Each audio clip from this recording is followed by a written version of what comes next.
Steve Robbins here, and welcome to the Get It Done Guys, quick and dirty tips to work less and do more.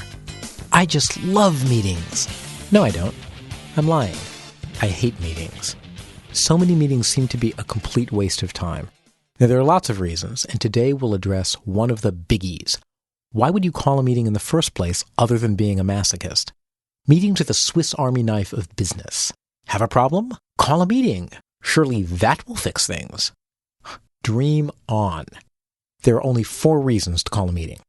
First, call meetings to share information.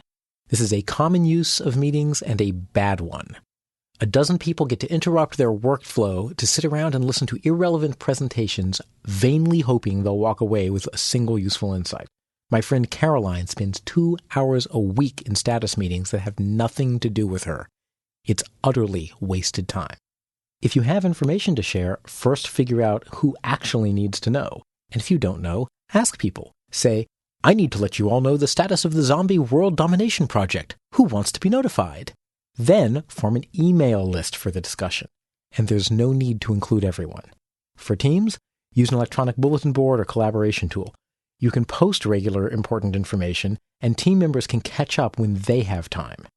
By the way, when emailing, don't ever use BCC unless the person you're BCCing asked you to. Many people BCC their boss to cover their butts and show their boss that they did indeed send out the required information. I know you would never do this, but if you're even tempted, don't. If you're really concerned about butt covering, at least do it proudly. Write your boss a separate message saying, I told everyone to bring chocolate frosting and avocado to the company picnic. If you must have an information meeting, find out which information is relevant to which participants. Make an agenda and have people show up only for the part of the meeting that they care about. The second kind of meeting is for decision-making. Decision-making meetings can be a total horror show even without zombie participation. People can disagree with the goals of a decision, with the alternatives you're choosing between, and with the criteria being used to choose. It's really hard to sort all this out in one meeting, and doing it in public often means that the loudest, not necessarily the wisest idea wins. In an ideal world, talk to each person one-on-one. Make sure they agree on the goals of the decisions, the alternatives, the criteria, and, oh, this would be glorious, maybe even the actual final choice. Then the meeting is just an announcement and a review of the decision. If you can't get that far in your pre-meetings, then agree on goals and criteria and use the meeting to generate and winnow alternatives. The third kind of meeting is for team building. You usually hear this offered as a lame excuse by someone whose meetings are a dreadful waste of time. They say, gee, I know the status meeting seems to go on for hours, but it's the only time we get together as a team.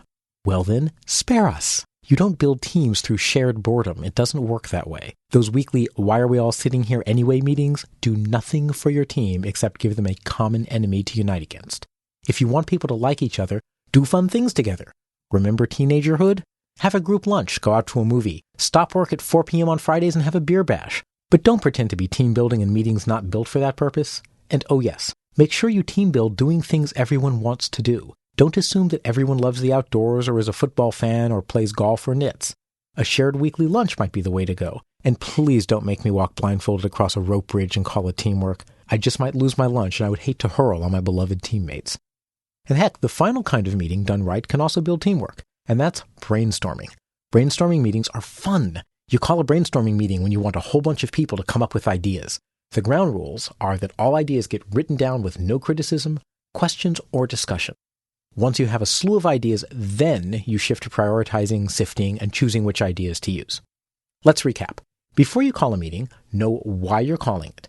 If it's to share information, first try email, wikis, or bulletin boards, and then call the meeting, ensuring that it's relevant to everyone there. If the point is decision-making, lay the groundwork individually so the meeting runs smoothly. For team building, do something that appeals to everyone and is high on interaction. And for brainstorming, make it fun. In future episodes, we'll explore other ways to have effective meetings. You can also find a transcript of this episode at the website. So work less, do more, and have a great life.